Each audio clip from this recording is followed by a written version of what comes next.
Enes Kanter Freedom just put the WNBA on notice, and he's not backing down. In a fiery new interview, the former NBA center said the league has, quote, no idea what they're about to face, as he continues pushing forward with his attempt to actually join the WNBA. Tonight, we're breaking down exactly what Freedom said, why he's doing this, and how it all connects back to one of the biggest controversies the league has dealt with all season. Let's start with how we got here, because Freedom's comments this weekend didn't come out of nowhere. Earlier this month, Freedom made headlines by declaring himself eligible for the WNBA draft. That announcement came directly in response to the ongoing national conversation around transgender participation in women's sports, a conversation that has been dominating WNBA storylines for weeks now, largely centered around Indiana Fever guard Sophie Cunningham. Cunningham sparked this entire debate during an interview with ESPN, where she made her position clear. She said, quote, I got a lot of negative feedback about me hating trans. And I'm like, I never once said that.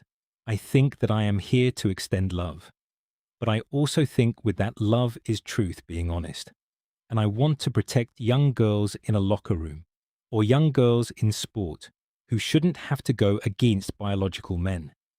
Her comments set off a massive wave of reaction across the league, sparking rallies both in support of and against her position outside arenas in multiple cities, and turning her into one of the most talked about figures in the sport this season, for reasons that had nothing to do with her play on the court. That's the backdrop Freedom is operating against. And this past Saturday, he sat down for an interview on Fox News Channel's My View with Lara Trump, where he laid out exactly why he's pushing forward with this WNBA declaration. And it's clear he's not treating it as a passing joke. Freedom opened with a bold statement about his own potential as a player, saying, quote, I think I will be the best draft pick in WNBA history, literally. From there, he explained the actual reasoning behind why he believes this is even possible in the first place. He pointed to comments from Golden State Valkyries star Gabby Williams, who has expressed support for transgender athletes competing in women's sports, as well as Minnesota Lynx head coach Cheryl Reeve, who has publicly worn a shirt reading Trans Kids Belong in support of the cause. Freedom then broke down what he sees as the actual loophole at the center of this entire situation, comparing the WNBA's rules to other major sports leagues. He said, quote, there's other major sports that obviously closed that loophole. They added biological female or born female in their collective bargaining.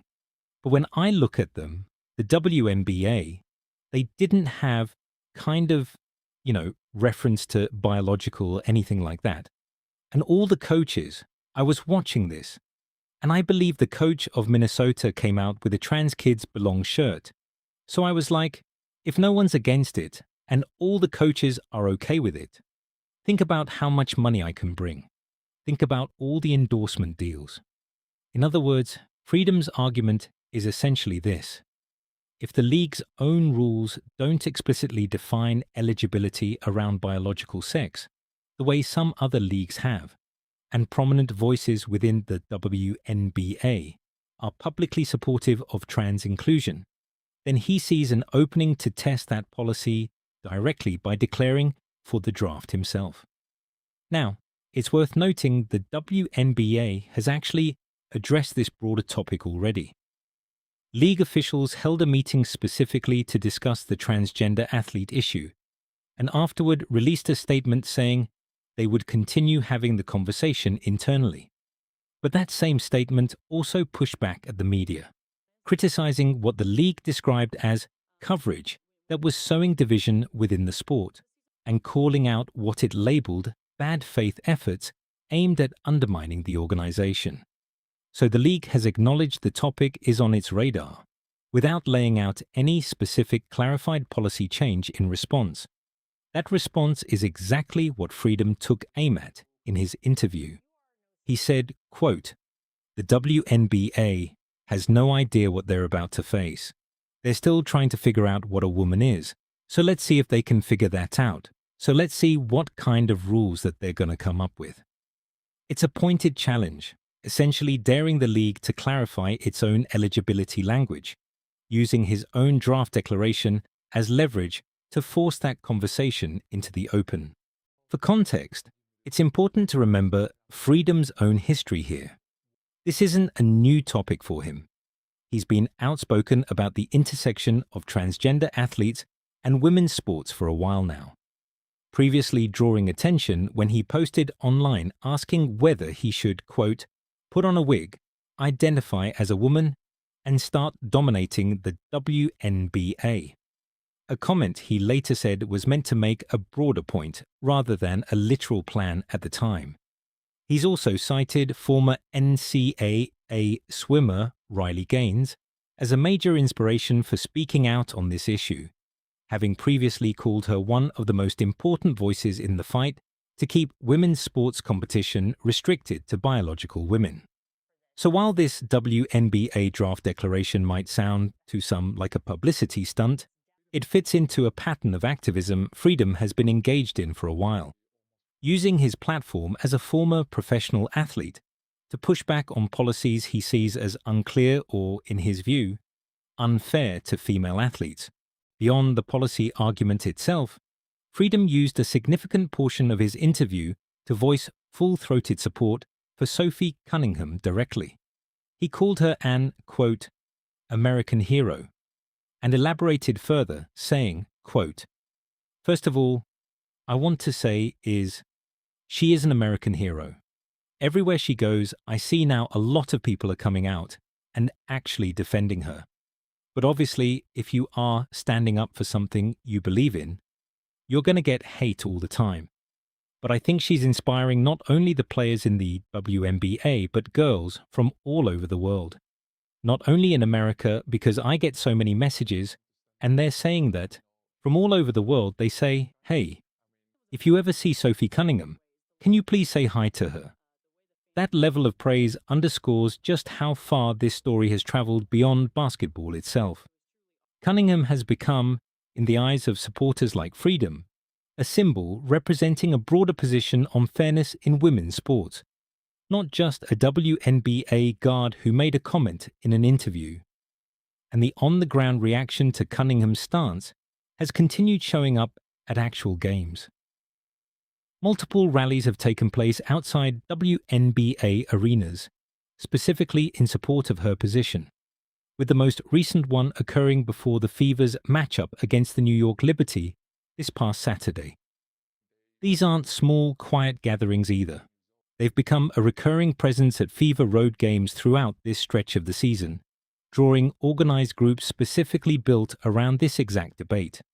So where does this leave things heading forward? The WNBA hasn't issued a direct response to Freedom's specific comments from this weekend as of now. The league's most recent statement on the broader transgender athlete topic remains the one addressing its internal task force conversations, without any indication of a formal policy change on the horizon just yet. Freedom, meanwhile, shows no signs of dropping this. His declaration for the draft, combined with his increasingly pointed public commentary, is clearly designed to keep pressure on the league to either clarify its eligibility rules explicitly or continue facing this exact kind of public challenge to its current, more ambiguous language. What makes this such a compelling storyline heading into the rest of the season is that it sits at the intersection of so many different threads, all colliding at once. A star player's personal, public stance on a national issue. A league office trying to navigate that conversation carefully without fully committing to a firm public policy. Coaches and players publicly split on where they stand. Organized rallies showing up outside arenas game after game.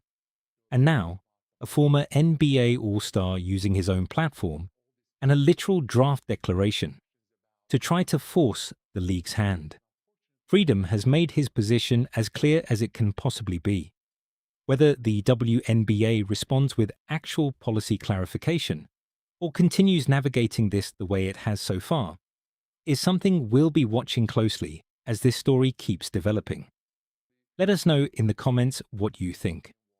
Is Freedom's approach here a legitimate way to hold the league accountable on this issue, or is it more of a publicity stunt aimed at generating attention? Drop your take below. If you want to stay updated on this story and everything else happening around the WNBA this season, make sure to like this video, subscribe to the channel, and turn on notifications so you don't miss the next update.